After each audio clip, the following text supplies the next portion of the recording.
The political parties in Delhi are leaving no stone unturned to target each other ahead of elections. Aam Aadmi Party national convener Arvind Kejriwal has accused its neighbour Haryana of mixing poison in Yamuna river. ये तो CO जल board ने कल लिख के चिट्ठी में लिखा ही है कि अमोनिया ज्यादा आ रहा है। सैनी साहब, वो राजनीति ना करें, पानी के ऊपर राजनीति मत करो, पाप चढ़ेगा तुमको, लोगों की बद्दुआएं लगेंगी। गंदा पानी, जहर वाला पानी अगर जनता को पिलाओगे, मेरे को डरा रहे हैं केस कर देंगे, कर दो केस। केस करने में कोई कसर छोड़ रखी है तुम लोगों ने?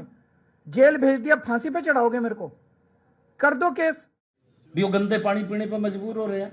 इब तेरे को वोट लेना पड़ा, बाहर आ गया निकल का, बाहर आकर तेन दिखाई देने लगा भी गली के अंदर पानी खड़ा, गलियां भी साफ नहीं है, सीवरेज साफ नहीं है, नाले भी साफ नहीं है। अब दिखाई दिया, 10 सालों में नहीं दिखाई दिया कि हमने सीवरेज भी साफ करना था, हमने नाले भी साफ करने थे, हमने स्वच्छ पानी भी देना था। While accusing the BJP of water terrorism, Delhi Chief Minister Atishi met the Election Commission of India and raised concern over water crisis.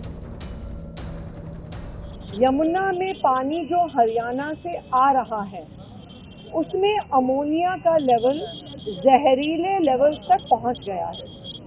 Delhi के water treatment plant 1 ppm 2 ppm तक अमोनिया को ट्रीट कर सकते हैं। हमने इलेक्शन कमीशन से यह आग्रह किया है कि अगर इसी तरह जहरीला पानी आता रहा तो हमारे कई वाटर ट्रीटमेंट प्लांट्स बिल्कुल बंद हो जाएंगे। 30% दिल्ली को पानी नहीं मिलेगा। The BJP went all guns blazing against Aam Aadmi Party and has termed these statements as irresponsible. There cannot be a more irresponsible statement made by somebody who held the position of Chief Minister till recently against another Chief Minister from Haryana, saying water poison is being mixed in the Yamuna waters. This has very serious implication to the way in which elections are conducted in this country for our democracy. We raise these questions to the Election Commission. तो बहन और भाइयों, यमुना जी जो कभी भारत की पौराणिक नदी के रूप में हम सबकी आस्था की प्रतीक थी, हम लोग तो 2 ही नारा लगाते थे, हर हर गंगे हर हर यमुने के नारे लगाते थे। वहां से बदबू आ रही थी, सीवर जैसी बदबू आ रही थी इस पावन यमुना नदी से। दिल्ली के अंदर आम आदमी पार्टी की सरकार के पाप का भुक्तभोगी।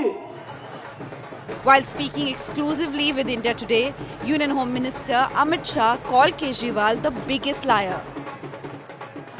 देखिए, वैसे भी झूठ का आयुष्य लंबा नहीं होता है। यहाँ पर तो 10 साल हो गए, अब झूठ एक्सपोज हो चुका है भ्रष्टाचार के मुद्दे पर, अपने वादों के मुद्दे पर, और इसके साथ साथ इन्होंने जिस प्रकार से दिल्ली को बदला, गांव हो, शहर हो, झुग्गी झोपड़ी हो, अच्छी कॉलोनियां हो, सब जगह पर अव्यवस्था बदहाली है, जनता त्रस्त है, निश्चित रूप से ईश्वर पर। Ahead of the 2022 Delhi elections, Kejriwal had pledged to clean the Yamuna within 5 years. But Aam Aadmi Party government failed to do so. Earlier, Kejriwal cited COVID and foul play by the centre as the reason behind the failure to fulfill this promise. And now, Kejriwal has sought another 5 years from Delhiites to completely clean the Yamuna river.